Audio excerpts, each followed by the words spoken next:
Muy buenas tardes. Buenas tardes. Quisiéramos que nos contara un poco, que se presentara usted, cuál es su nombre y nos hablara respecto de todo lo que usted conoció y su relación con don Carlos Keller Rueff, que es básicamente el motivo de este video documental que estamos realizando. Mi nombre completo es Juan Benjamín Alberto Ramón. No me consultaron, me pusieron 4 nombres. Curiosamente, mi niñez me decían Min. Min. Min. ¿Y a qué se debía? Por Benjamín. Ah, por Benjamín. Pero Juan Benjamín Alberto Ramón, así de corrido, nunca me lo dijeron.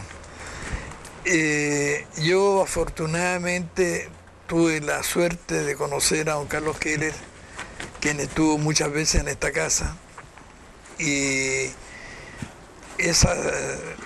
lo conocí a través de la Sociedad de Historia y Arqueología de Aconcagua, institución cultural de Aconcagua, de San Felipe, la sede, que se inició el año 1945.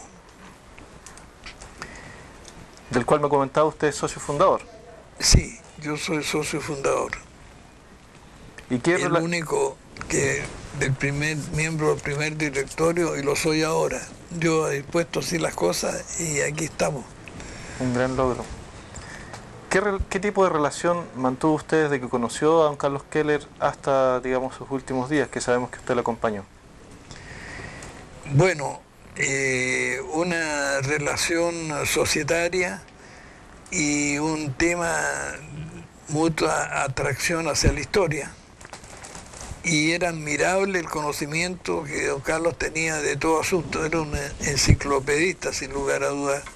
Era su conversación muy amena, muy entretenida, y realmente en las reuniones donde estaba presente tenían un aspecto de charla muchas veces. Pero no que él se tomara la palabra, sino que contestaba las preguntas que le hacían y se enhebraba el tema. ¿Le gustaba hablar bastante? Le gustaba hablar, sí. Correcto. Y era muy sencillo. Tenía la distinción que tienen las personas de valor, que es mi experiencia en la vida, que son muy sencillas. Don Carlos lo era. ¿Sabe usted, don Benjamín, cuáles fueron los motivos que impulsaron a don Carlos Keller a trasladarse los últimos años de su vida acá a la ciudad de San Felipe? Claro, muchas veces lo dijo. Él no deseaba vivir en Santiago y le gustaba San Felipe por ser una ciudad muy chilena y porque está equidistante de Santiago, de Valparaíso, y también fundamentalmente porque era una ciudad donde se vivía la historia. Como dijo un autor sanfelipeño, Bernardo Cruz, la historia no se aprende, se vive. Se vive. Y él compartía plenamente esa frase con que se inicia el libro San Felipe de Aconcagua de Bernardo Cruz. Y don Carlos vino aquí a dar conferencias y ahí lo conocimos. Correcto. Pero en años anteriores. En ese librito que yo le obsequio, Historia de una sociedad de historia, viene un listado de conferencias. Ahí podrán ver ustedes las conferencias, las muchas conferencias que dio.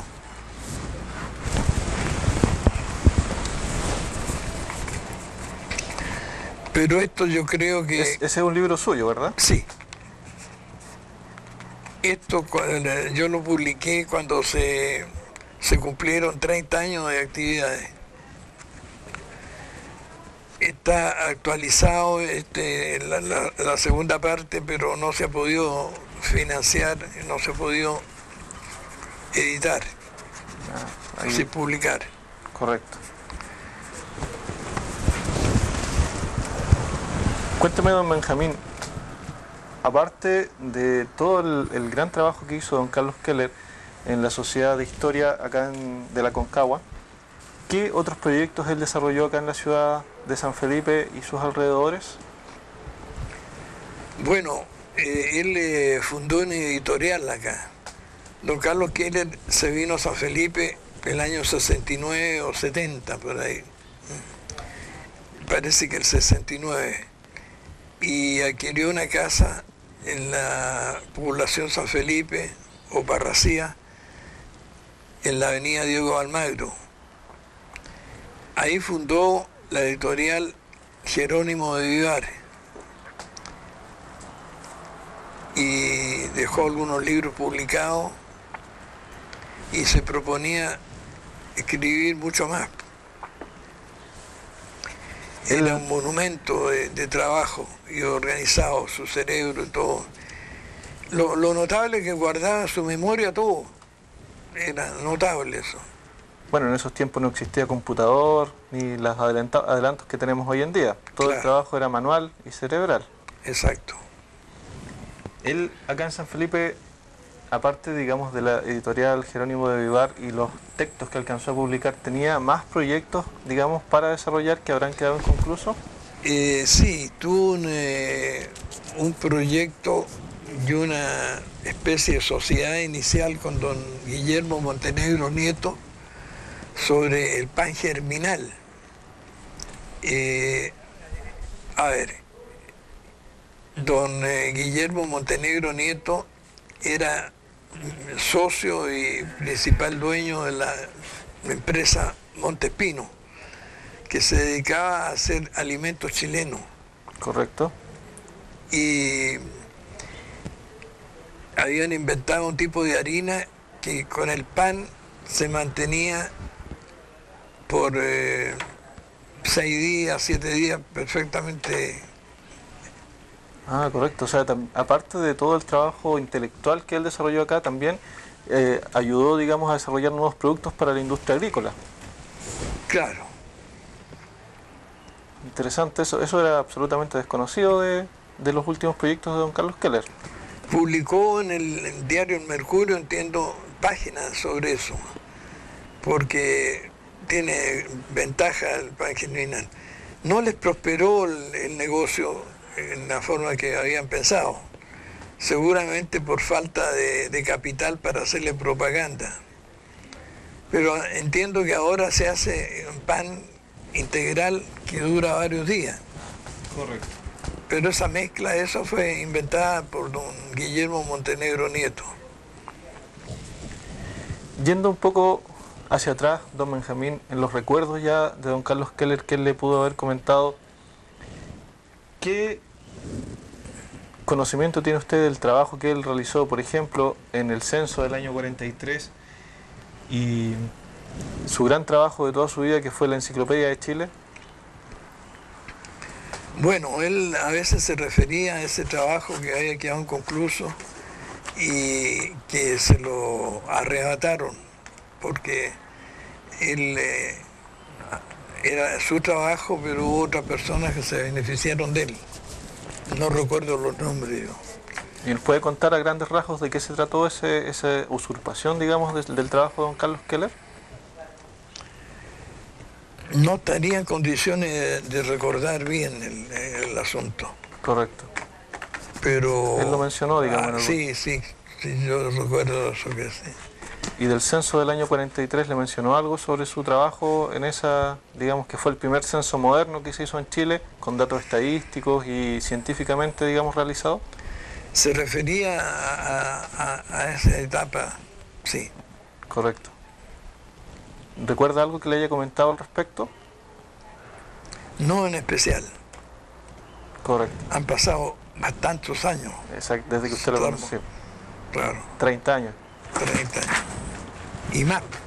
Exacto. Él le comentó en alguna oportunidad en sus conversaciones sobre los distintos trabajos que realizó en los gobiernos, sobre todo de don Carlos Ibáñez, en la beneficencia, por ejemplo. Sí, que se puso en práctica su teoría sobre la producción lechera, alimentando a las vacas con ¿cómo se llama esto? Con betarraga. ¿Ya? con la pulpa, una vez que le sacaban el azúcar, lo alimentaba con eso y me mostró incluso estadísticas de aumento de producción enorme. Correcto. Ese fue uno de los trabajos más importantes que hizo don Carlos, Claro, de lograr revivir todo el tema de la parte agrícola de la beneficencia pública. claro. Eso lo hizo en el gobierno de Ibáñez, ¿verdad? Así entiendo. ¿Le comentó a usted alguna vez, don Carlos, sobre su influencia o sus gestiones para traer personajes europeos, digamos, básicamente pensadores alemanes, a trabajar en el gobierno de don Carlos Ibáñez? Sobre todo en la parte de economía. No recuerdo eso. Correcto. Comentaba en alguna oportunidad con usted en las diferentes charlas que tenían sobre sus recuerdos y lo que fue su trabajo con Jorge González Fomarés y el MNS de los años 30. Sí, él mencionaba muchas veces a González Fomarés y se sentía dolido de que en acciones tan importantes como la del 5 de septiembre, él, que era el segundo jefe, no supiera nada. Estuvo absolutamente ausente de todo eso y no supo absolutamente nada. Estimaba que había un trastorno de personalidad del Fidel criollo, como le decían. Claro. Le decíamos en broma. González Fomarés tenía su familia, un fundo aquí en Santa María, y curiosamente no hubo nazistas aquí en Santa María, de los pocos puntos, y se atribuía que lo conocían a él, ¿no es cierto? No tenían otra idea.